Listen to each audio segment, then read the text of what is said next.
या विषयाचं प्रकरण 3 नैसर्गिक संसाधनांचे गुणधर्म। मागच्या तासाला आपण हवा या संसाधनाविषयी माहिती पाहिली, त्याच्या गुणधर्मांचा अभ्यास केला। मला आशा आहे की कालचा भाग तुम्ही वाचला असेल आणि त्यात जे काही प्रयोग मी तुम्हाला सांगितले होते ते तुम्ही करून पाहिले असतील। तर आता आजच्या या तासाला आपण पाहूया पुढच्या संसाधनांचे गुणधर्म, ते म्हणजे पाणी।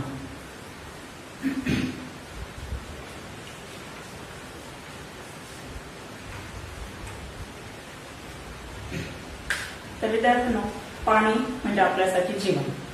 मग ह्या पाण्याचे विविध गुणधर्म आपल्याला तसे माहित आहेतच, तुम्हाला आणखी काही गुणधर्मांचा अभ्यास आपल्याला ह्या तासामध्ये करायचा आहे। तर सगळ्यात आधी म्हणजे पाण्याच्या अवस्था आपण पाहूया। तुम्हाला सगळ्यांना माहिती आहे पाणी हे द्रव अवस्थेत असतं, परंतु पाणी तसं 3ही अवस्थांमध्ये आपल्याला आढळून येतं, ते म्हणजे स्थायू, द्रव आणि वायू। कसं तर तुम्हाला माहिती आहे पाणी ज्यावेळेस स्थायू अवस्थेत जातं म्हणजे त्याला आपण बर्फ म्हणतो। बर्फ ही पाण्याची स्थायू अवस्था आहे। नंतर पाणी ज्या आपण सामान्य तापमानाला असतं पाणी द्रव रूपात असतं आणि पाण्याची ज्यावेळेस वाफ होते त्यावेळेस ते पाणी वायू रूपात जातं। अशा प्रकारे पाणी हे 3ही अवस्थांमध्ये आपल्याला आढळून येतं। हा झाला पाण्याचा पहिला गुणधर्म, तो म्हणजे अवस्था।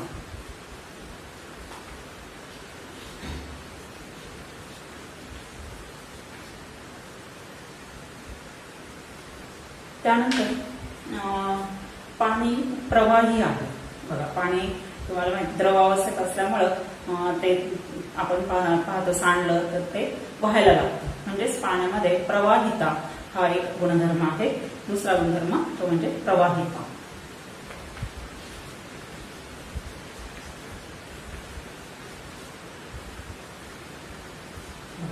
या गुणधर्मामुळे काय होतं तर अतिशय सूक्ष्म जरी जागा त्याला मिळाली तरी ते त्यातनं वाहू लागतं किंवा झिरपू लागतं।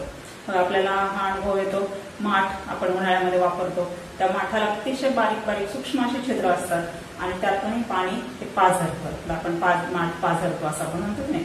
त्याचप्रमाणे एखादी बादलीला बघा अगदी बारीकशी अशी पट पडली किंवा बारीक चीर पडली तरी त्यामधनं देखील पाणी गळताना आपल्याला दिसतं। म्हणजे प्रवाहिता या गुणधर्मामुळे छोट्याशाही जागेमधनं पाणी वाहू शकतं। त्यानंतर पुढचा गुणधर्म आपल्याला पाहायचा आहे, तो म्हणजे पाण्याच्या स्तंभाची जी उंची। तर विद्यार्थ्यांना बघा तुमच्या पुस्तकामध्ये पाठ नंबर 19 वर इथे आकृती दाखवलेली एक असं पिंप दिसतंय आणि त्याला 3 छिद्र आहेत आणि त्या 3 छिद्रांमधून येणाऱ्या पाण्याची जी लांबी आहे बघा, ती किती अंतरावर पाणी पडतं त्याचं निरीक्षण करा। बघा, तर हा प्रयोग तुम्हाला सुद्धा करून पाहता येईल। काय करायचं, तुम्ही एक अशी बाटली घ्यायची, ठीक आहे, त्याला खालून एका ठराविक उंचीवर 3 छिद्र पाडायची आणि सुरुवातीला त्याच्यावर सेलो टेप लावून घ्यायचा आणि मग पाणी भरायचं आणि मग एकेका छिद्रावरचा टेप काढायचा आणि पाणी किती लांबीवर पडतं त्याच्यावर खूण करायचे आणि निरीक्षण करायचं। बघा तुम्हाला काय दिसतं, या चित्रावरच तुम्हाला समजतं। बघा, सगळ्यात खालचं जे छिद्र आहे त्याच्यातून जे पाणी पडतंय ते जास्त लांबीवर पडतं, जास्त अंतरावर पडतं। त्याच्यानंतर त्याच्या पुढे वरच्या छिद्रातून आणि त्याच्यानंतर वरच्या छिद्रातून, अशा पद्धतीने सगळ्यात खालच्या छिद्रातून पडणारं पाणी हे जास्त जोरात आणि जास्त अंतरावर पडतं। तर विद्यार्थ्यांनो, ह्याचा अनुभव तुम्ही जे विद्यार्थी अपार्टमेंटमध्ये राहतात म्हणजे 5-6 माळ्याच्या बिल्डिंगमध्ये राहतात तिथे हा अनुभव निश्चितच येत असतो लोकांना, की जे लोक त्या अपार्टमेंटमध्ये खालच्या मजल्यावर म्हणजे पहिल्या किंवा तळमजल्यावर राहतात त्यांच्या इथं येणाऱ्या पाण्याचं पाणी हे खूप जोरात येतं, म्हणजे खूप जास्त दाबाने येत असतं आणि जे वरती लोक राहतात शेवटच्या मजल्यावर त्यांना मात्र मिळणारं पाणी हे कमी दाबाने येत असतं। याचं कारण काय तर पाण्याच्या स्तंभाची उंची जेवढी जास्त तेवढा त्याचा वेग जास्त असतो। हा एक गुणधर्म आपण पाहिला पाण्याच्या प्रवाहितेशी निगडित असेल। त्यानंतर पुढचा गुणधर्म आपण बघूया, तो म्हणजे पाण्याचा आकार आणि आकारमान याविषयी। तर बघा विद्यार्थ्यांनो, या ठिकाणी मी ग्लासमध्ये पाणी घेतलंय, त्या ग्लासमध्ये जेवढं पाणी घेतलंय त्या पाण्याला एक त्या ग्लासचा आकार प्राप्त झालेला आहे। आता हेच पाणी मी ह्या दुसऱ्या वेगळ्या ग्लासमध्ये भरते, ह्याचा आकार वेगळा आहे, ह्याच्यामध्ये टाकलं तर काय झालं बघा, हा जो आकार होता तो बदलला आणि या ग्लासचा जो आकार आहे तो या पाण्याला प्राप्त झाला. आता हेच पाणी मी एका बाउलमध्ये भरते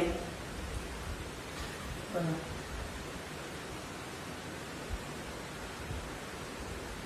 काय झालं आता इथे त्या पाण्याला बाउलचा आकार प्राप्त झालेला आहे. ओके, तर अशा पद्धतीने पाण्याच्या बाबतीत आपल्याला असं दिसून येतं की पाण्याला निश्चित असा आकार नसतो. ज्या भांड्यामध्ये आपण पाणी टाकू त्या भांड्याचा आकार त्याला प्राप्त होतो. परंतु निश्चित आकार जरी नसला तरी एक निश्चित आकारमान मात्र त्याला असतं. समजा आपण 1 लिटर पाणी घेतलं आणि ते वेगवेगळ्या भांड्यांमध्ये टाकले तर ते कमी होईल का वाढेल, काही फरक पडेल का, तर निश्चितच नाही. ते 1 लिटर आहे तर 1 लिटरच राहणार. म्हणजेच निश्चित आकार नाहीये परंतु आकारमान आहे. हा झाला पाण्याचा पुढचा गुणधर्म.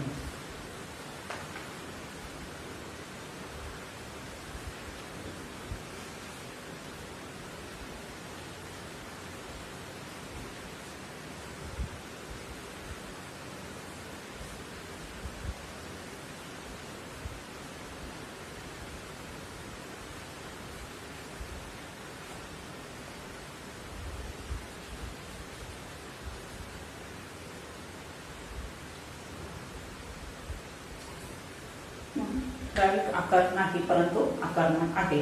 हा झाला पाण्याचा गुणधर्म. आता आपण पुढे वळूया, पुढच्या गुणधर्माकडे बघूया.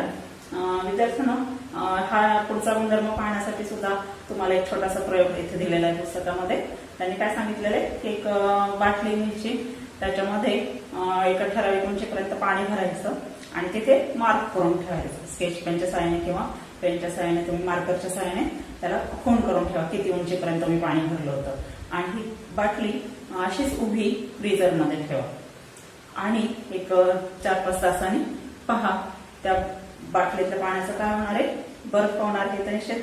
पण त्या बर्फाची जी उंची आहे ती बघा आधीच्या पाण्यापेक्षा, पाण्याची जेवढी उंची होती ना आधी त्याच्यापेक्षा ती थोडीशी वाढलेली दिसून येते. बघा या ठिकाणी मी सुद्धा ठेवलं होतं पण आता ते थोडंसं पाणी झालेलं आहे. बघा इथे तुम्हाला ते स्पष्ट दिसत नसेल. या ठिकाणी मी आधी रेश केली होती आणि आता त्याचा बर्फ झालेला आहे बघा, ते थोडंसं वर गेलेलं दिसतंय. तर ह्याच्या या प्रयोगावरून काय लक्षात येतं विद्यार्थ्यांना, तर ज्यावेळेस पाण्याचं तापमान कमी होतं त्यावेळेस त्याचं अवस्थांतर होतं. अवस्थांतर होतं म्हणजे त्याची अवस्था बदलते. पाणी द्रव रूपातून स्थायू रूपात जातं. पाण्याचं बर्फ होतं म्हणजे ते स्थायू अवस्थेत जातं आणि असं अवस्थांतर होत असताना त्याच्या आकारमानात वाढ होते. म्हणजे आकारमान म्हणजे काय, तर त्याने व्यापलेली जागा, पदार्थाने व्यापलेली जागा म्हणजे त्याचा आकारमान. मग आधी जेवढी पाण्याला जागा लागली होती त्याच्यापेक्षा जास्त जागा जेव्हा त्याच पाण्याचं बर्फ बनतं त्या बर्फाला लागत असते, आधीच्या पाण्यापेक्षा जास्त जागा. याचाच अर्थ पाण्याचं आकारमान वाढतं जेव्हा त्याचं बर्फ बनतं. म्हणजे स्थायू द्रवावस्थेतून स्थायू अवस्थेत जाताना पाण्याचं आकारमान वाढतं. हा झाला पाण्याचा आणखी एक गुणधर्म.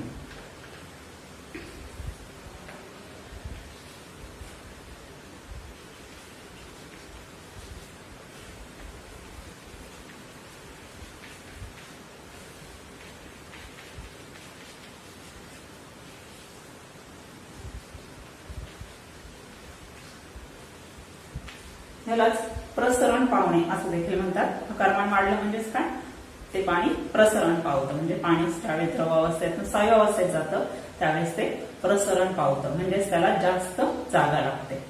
हा झाला एक गुणधर्म. आता आपण पुढे बघूया. आता या ठिकाणी पण एक छोटासा प्रयोग दिलेला आहे, तुम्हाला सुद्धा तो सहज घरी करून पाहता येईल. यासाठी मी एक पारदर्शक भांड घेते आणि त्यामध्ये पाणी टाकते.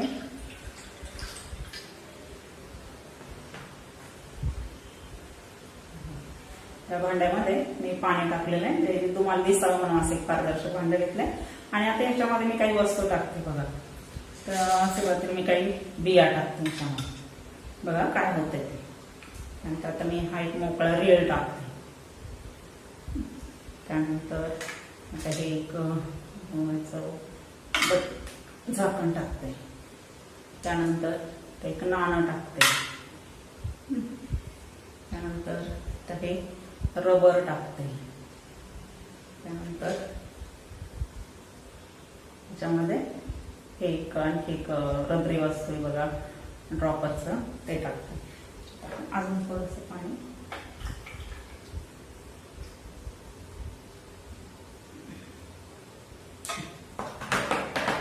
अजून थोडं पाणी टाकते इथे.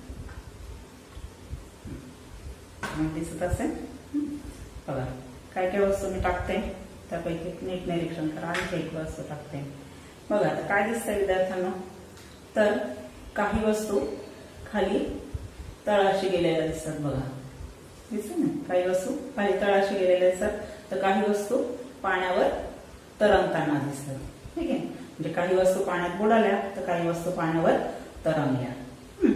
मग ह्याचं कारण काय, तर आपण काय सांगतोय याच्या संदर्भात तुम्ही अगदी 4थी-5वी इयत्तेत देखील याचा अभ्यास केला असणार आहे, बुडणाऱ्या आणि तरंगणाऱ्या वस्तूंचा. तर ज्या वस्तूंची घनता ही पाण्यापेक्षा कमी असते त्या वस्तू पाण्यावर तरंगतात आणि ज्यांची घनता जास्त असते त्या पाण्यामध्ये बुडतात. ठीक आहे, मग असंच आपण आता बर्फाच्या बाबतीत बघूया. आता हे एका ग्लासमध्ये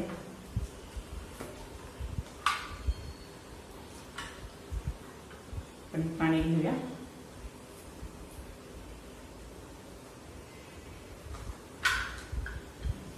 ग्लासमध्ये मी पाणी घेतलेलं आहे आणि त्यामध्ये मी काही बर्फाचे खडे टाकते. बघा, बर्फ आहे तो मी या पाण्यामध्ये टाकते. बघा बरं काय दिसतंय, बर्फ बुडताना दिसतोय का तरंगताना दिसतोय, तर बघा बर्फ तरंगतो, पाण्यावर तरंगताना आपल्याला दिसतो. तुम्ही देखील घरी हा प्रयोग सहज करून पाहू शकता. सगळ्यांकडे फ्रीज असतो, बर्फ असतं, त्याच्यामुळे तुम्ही पहा तर तुम्हाला बर्फ पाण्यावर तरंगताना दिसतंय.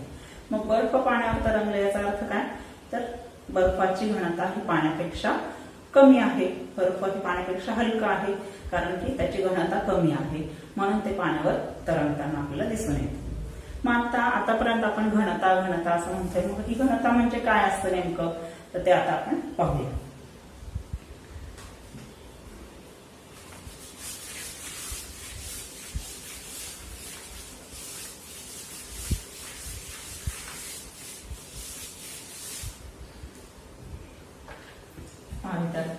घनता, ह्या घनता म्हणजे काय, कशी काढतात ही घनता, तर तुम्हाला माहिती आहे प्रत्येक वस्तूला वस्तुमान असतं.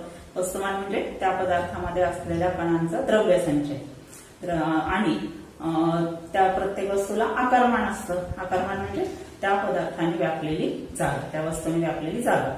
मग ह्या दोन गोष्टींचं गुणोत्तर म्हणजेच भागाकार, वस्तुमान आणि आकारमान.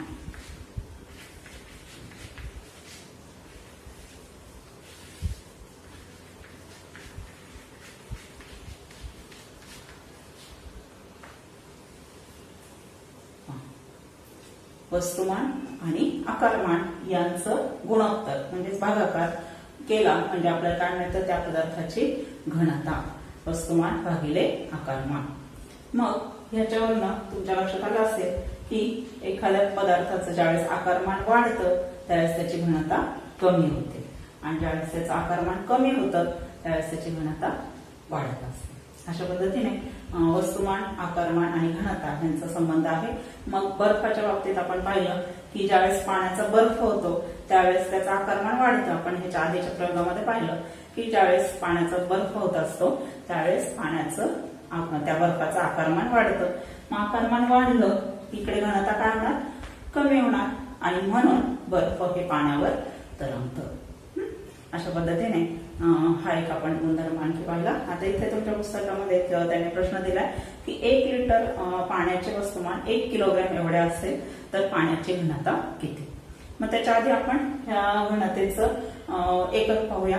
तर बघा, वस्तुमान जे आहे ते ग्रॅम मध्ये दर्शवतात, ग्रॅम, आणि आकारमान जे आहे ते घन सेंटीमीटर.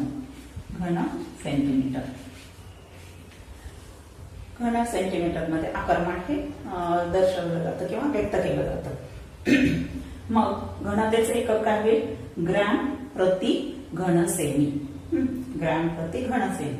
आता 1 किलोग्रॅम 1 लिटर पाण्याचं वस्तुमान 1 किलोग्रॅम एवढं आहे. मग आता आपल्याला पाण्याची घनता काढायची. पाण्याची घनता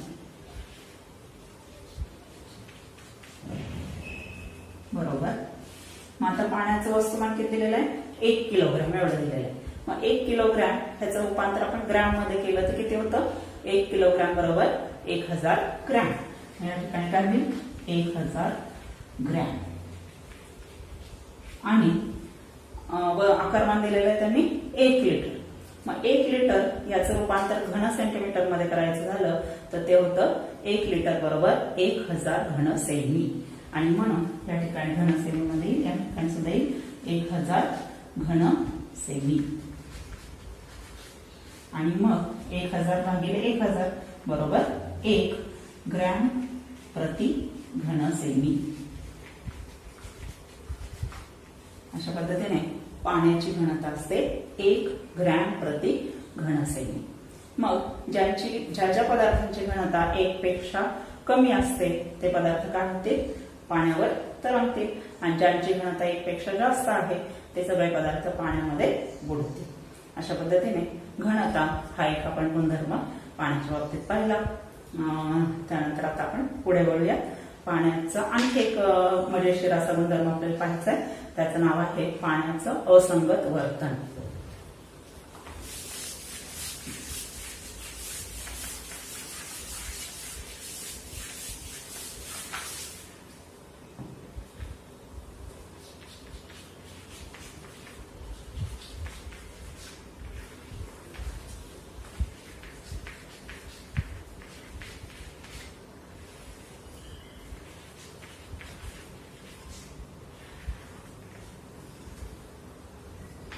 तर बघा विद्यार्थ्यांनो, पाण्याचे असंगत वर्तन म्हणजे काय ते आता आपल्याला समजून घ्यायचंय.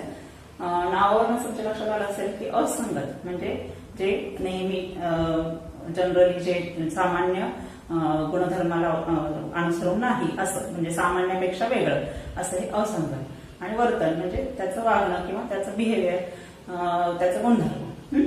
तर काय असं पाणी वेगळं काय वागतं ते आता आपण पाहूया. तर बघा विद्यार्थ्यांनो, सगळे जे काही पदार्थ असतात त्यांना जर आपण उष्णता देत गेलो म्हणजे त्यांची उष्णता वाढवत गेलो तर काय होतं? ते प्रसरण पावतात. प्रसरण पावले म्हणजे त्यांचं आकारमान वाढतं. आणि आता आपण पाहिलं घनतेच्या सूत्रामध्ये आकारमान वाढलं की घनता कमी होते. आणि याच्या उलट ज्या वेळेस पदार्थाचं तापमान कमी कमी करत गेलं, पदार्थाचं तापमान कमी केलं म्हणजे त्यातली उष्णता काढून घेतली तर काय होतं? पदार्थ आकुंचन पावायला लागतात. म्हणजे त्यांना जी आधी जेवढी जागा लागत होती त्याच्यापेक्षा कमी जागा लागायला लागते. म्हणजेच त्यांचं आकारमान कमी होतं. आणि आकारमान कमी झाल्यामुळं घनता काय होते? वाढते. हा झाला सर्वसामान्य पदार्थातला गुणधर्म.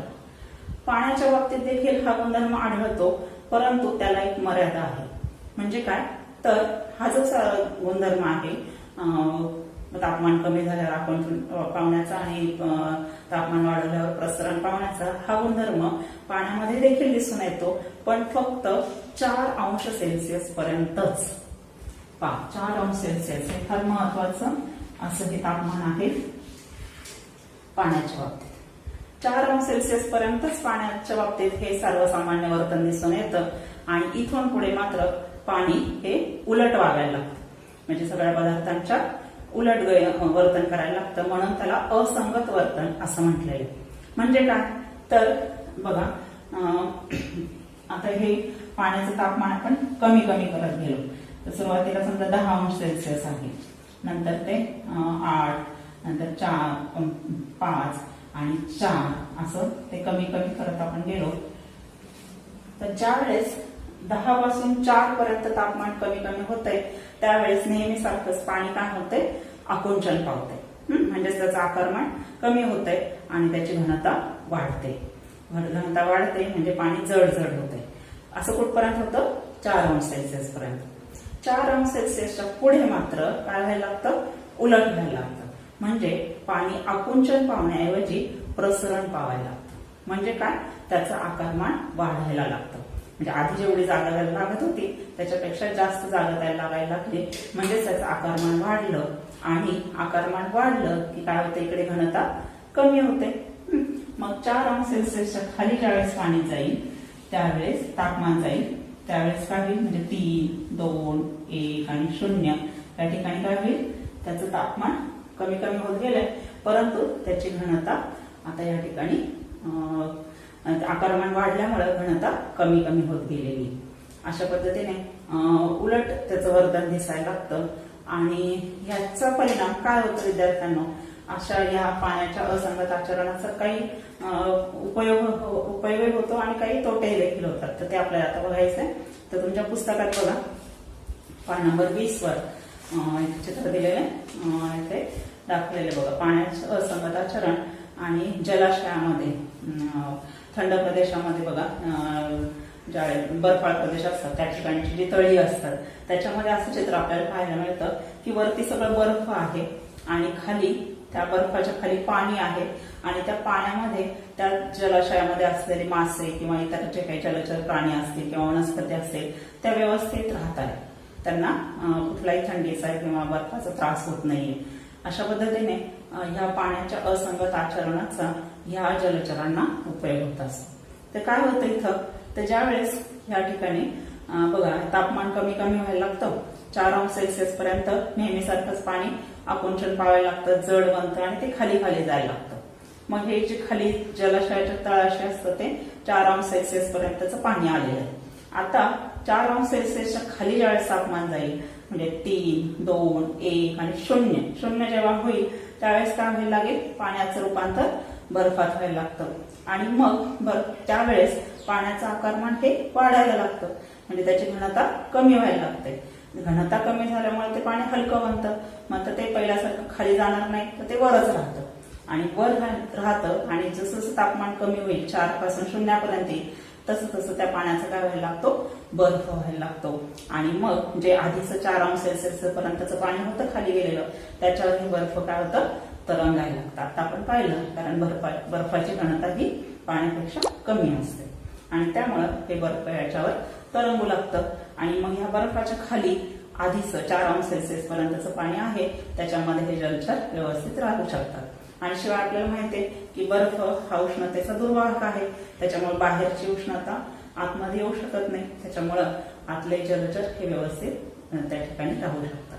अशा पद्धतीने पाण्याचं असंगत आचरण आपण अभ्यासलं. त्याच्या आणखी काय काय फायदे किंवा तोटे होतात ह्याची माहिती तुम्ही मिळवायची आहे.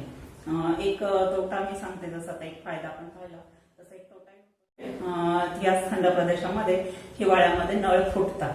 नळ पाईपलाईन जे असते ते फुटण्याचा धोका त्या ठिकाणी असतो. कशामुळे असं होतं तर पाईपलाईन मध्ये जे पाणी असतं ते पूर्ण भरलेलं असतं आणि ज्यावेळेस त्या ठिकाणी पाण्याचं वातावरणात तापमान कमी कमी व्हायला लागतं, 4 अंश सेल्सिअसच्या खाली गेल्यावर त्या पाण्याचं काय होतं, बर्फ व्हायला लागतो आणि बर्फ झाला की त्या पाण्याला जास्त जागा लागायला लागते आणि त्याच्यामुळं ते पाईप फुटून ते बाहेर येतं बर्फ आणि त्यामुळे त्या ठिकाणी पाईपलाईन फुटण्याचा धोका संभवतो.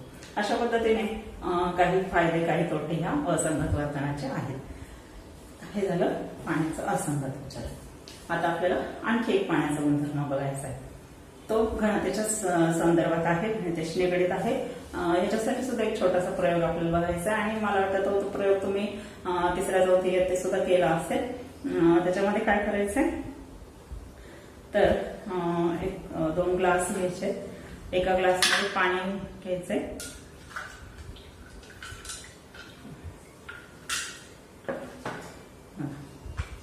एका ग्लासमध्ये आपलं स्वच्छ पाणी घेतलेलं आहे आणि दुसऱ्या ग्लासमध्ये 2 ग्लास घेतले, दुसऱ्या ग्लासमध्ये पाणीच आहे पण त्याच्यामध्ये काय टाकलेलं आहे, मी मीठ टाकलेलं आहे. बघा, एक पाणी साधं पाणी आणि एक मीठ मिश्रित पाणी, मीठ मिसळलेलं पाणी, असं हे पाणी घेतलेलं आहे मी. आता मी काय करते बघा,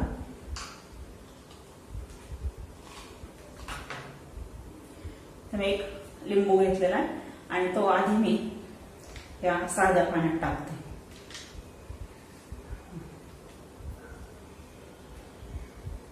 साध्या पाण्यात लिंबू टाकला तर काय दिसतं, तर लिंबू तळाशी गेलेलं दिसतं, म्हणजे लिंबू हे पाण्यामध्ये बुडलेलं दिसतंय. आता हेच लिंबू मी काढते आणि जे काही मीठ होतं, मीठ असलेला मीठ आपण थोडं हलवून घेऊया चांगलं.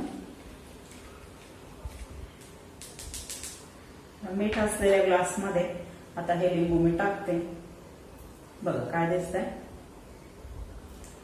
तर लिंबू तरंगताना दिसते. ओके, बघा आधी काय झालं होतं, पाण्यामध्ये साध्या पाण्यात ते बुडलं होतं आणि मिठाच्या पाण्यात मात्र ते तरंगताना दिसतंय. तर असं का झालं विद्यार्थ्यांनो? ह्याच्या मागचं कारण काय, तर ज्या वेळेस पाण्यामध्ये आपण मीठ मिसळतो त्यावेळेस काय होतं, त्या पाण्याची घनता ही वाढते. कारण का, तर तिथं मीठ टाकल्यामुळं त्या ठिकाणी वस्तुमान वाढलं, पाण्याचं वस्तुमान आणि प्लस आपण वरतून मीठ टाकतोय त्या मिठाचंही वस्तुमान वाढलं. त्याच्यामुळे त्या ठिकाणी काय झालं, त्या द्रावणाची घनता वाढली आणि घनता वाढल्यामुळे काय झालं, ते लिंबू त्याच्यामध्ये तरंगू शकलं. कारण लिंबाची घनता आता काय झाली, कमी झालेली त्या द्रावणापेक्षा आणि त्यामुळं ते लिंबू त्या ठिकाणी तरंगले. म्हणजेच याच्यावरनं काय गुणधर्म दिसतो आपल्याला, की ज्या वेळेस पाण्यामध्ये काही क्षार मिसळले जातात त्यावेळेस त्याची घनता वाढते. आणि मग ह्याच कारणावरनं आपल्याला एका शास्त्रीय कारणावरून आपल्याला समजतं, ते म्हणजे नदीच्या किंवा तलावाच्या पाण्यामध्ये पोहण्यापेक्षा समुद्राच्या पाण्यात पोहणं जास्त सोपं जातं. याचं कारण बघा, तुम्हाला ह्या प्रयोगावरनं समजलं असेल. तुम्ही याच्यावर विचार करा आणि ते कारण तुमच्या वहीमध्ये लिहून काढा. मग आता ह्याच्यावर आणखी एक आपण ह्याच्यावरचं गुणधर्म बघूया. तर आता आपण बघा हे पाणी घेतलं होतं मिठाचं, पाण्यामध्ये मीठ टाकलं होतं. आता हे मिठाचे कण तुम्हाला दिसतात का विद्यार्थ्यांनो? तर नाही दिसत आहे. कारण का, तर ते मीठ पाण्यामध्ये पूर्णपणे विरघळून गेलेले आहे. विरघळणे म्हणजे काय, त्याचे कणांचा आकार बारीक बारीक बारीक होत, अतिशय बारीक सूक्ष्म असं झालेलं आहे की जे आपल्या डोळ्यांना दिसत नाहीये. आपल्याला ते पूर्ण एक संघ असं पाणीच दिसतंय. तर हा जो पदार्थ विरघळला त्याला म्हणतात द्राव्य. मग या ठिकाणी मीठ मी याच्यात टाकलं होतं त्याला काय म्हणायचं, द्राव्य. आणि कशामध्ये विरघळलं ते मीठ, तर ते विरघळलं पाण्यामध्ये. मग पाण्याला म्हणतात द्रावक. पाण्याला काय म्हणतात, द्रावक. आणि हे जे मिठाचं आता इथे तयार झालेलं जे काही एकजिन्सी असं हे दिसतंय आपल्याला, त्याला म्हणतात द्रावण. द्राव्य आणि द्रावक यांच्यापासून बनलेलं हे काय, मिठाचं द्रावण. अशा पद्धतीने द्राव्य, द्रावक आणि द्रावण या 3 संज्ञा आज आपण शिकलो. द्राव्य म्हणजे काय, जो पदार्थ विरघळतो. द्रावक म्हणजे ज्याच्यामध्ये विरघळतो. आणि द्रावण म्हणजे त्या दोघांपासून तयार झालेलं मिश्रण, त्याला म्हणायचं द्रावण. अशा पद्धतीने द्राव्य, द्रावक आणि द्रावण हे आपण अभ्यासलं. तर विद्यार्थ्यांनो, पाण्याच्या बाबतीत हा द्रावक पाणी हे आता ह्याच्यामध्ये पाहिलं आपण की द्रावक म्हणून पाणी आपण वापरलं. तर पाण्याच्या बाबतीत तुम्ही पाहिलं तर खूप सारे पदार्थ पाण्यामध्ये विरघळतात. बघा, तुम्ही सुद्धा घरी करून पाहू शकता की घरातले खूप सारे जिन्नस पाण्यामध्ये विरघळतात. तुम्ही घरी सुद्धा हे करून पाहू शकता. बरेचसे पदार्थ पाण्यामध्ये विरघळताना आपल्याला दिसून येतात आणि म्हणूनच पाण्याचा वापर वैश्विक द्रावक म्हणून केला जातो. मग आतापर्यंत आपण पाण्याचे बरेचसे गुणधर्म पाहिले. त्या गुणधर्मानुसार पाण्याचा कुठे कुठे वापर करतात त्याविषयी आपण थोडक्यात पाहूयात. तर पहिलं म्हणजे आपण पाहिलं, पाणी प्रवाही असतं, म्हणजे पाणी वाहणारं असतं आणि म्हणूनच या पाण्याचा उपयोग जलवाहतुकीसाठी केला जातो. म्हणजे आपण बोटींच्या सहाय्याने प्रवास करू शकतो तो पाण्याच्या प्रवाहिते या गुणधर्मामुळे. तसंच उंचावर पडलेल्या पाण्याचा उपयोग करून जनित्राच्या सहाय्याने वीज निर्मिती केली जाते. बघा, धरणाच्या ठिकाणी तुम्हाला माहितीये की वीज निर्मिती केली जाते, ज्या ठिकाणी उंचावरनं पडणाऱ्या पाण्याचा उपयोग केला जातो. अशा पद्धतीने पाण्याचा प्रवाहितेचा वापर पण पाहिला. त्यानंतर आपण पाहिलं की पाणी हे उत्तम शीतक आहे. म्हणजे काय, तर पाणी उष्णता शोषून घेतं उष्ण पदार्थांकडनं आणि ते उष्ण पदार्थाला थंड करण्याचं काम करतं. तर जसं तुम्ही घरामध्ये बघा, आपण उदाहरण पाहतो की गरम दूध असेल आणि तुम्हाला ते लवकर प्यायचं असेल तर तुम्ही काय करता, ते गार पाण्यामध्ये ठेवता. मग त्यामुळे ते दूध लवकर गार होतं. मग या ठिकाणी पाणी हे शीतक म्हणून पाण्याचा गुणधर्म आपल्याला उपयोगात येतो. आणि म्हणूनच या पाण्याचा उपयोग कुठे केला जातो, तर गाड्यांच्या रेडिएटर्सचे तापमान नियंत्रित करण्यासाठी पाण्याचा उपयोग केला जातो. त्यानंतर आता आपण पाहिलं की पाणी हे वैश्विक द्रावक आहे, म्हणजे अनेक पदार्थ पाण्यामध्ये विरघळतात आणि म्हणूनच या पाण्याचा उपयोग कारखान्यांमध्ये, प्रयोगशाळांमध्ये, तसंच अन्नपदार्थांमध्ये, तसंच आपल्या शरीरात अंतर्गत होणाऱ्या अनेक क्रियांमध्ये जसं की पचन, उत्सर्जन या क्रियांमध्ये या पाण्याचा उपयोग केला जातो. त्यानंतर आपल्या दैनंदिन जीवनात तुम्हाला माहितच आहे की आंघोळ करण्यासाठी, कपडे धुण्यासाठी, भांडी घासण्यासाठी या सगळ्या कामांसाठी आपल्याला पाण्याचा उपयोग हा होत असतो. अशा प्रकारे विद्यार्थ्यांनो आपण पाणी या संसाधनाच्या गुणधर्माविषयी आज अभ्यास केला. पुढच्या तासाला आपण माती या संसाधनाविषयी अभ्यास करूया. आज आपण इथेच थांबूया.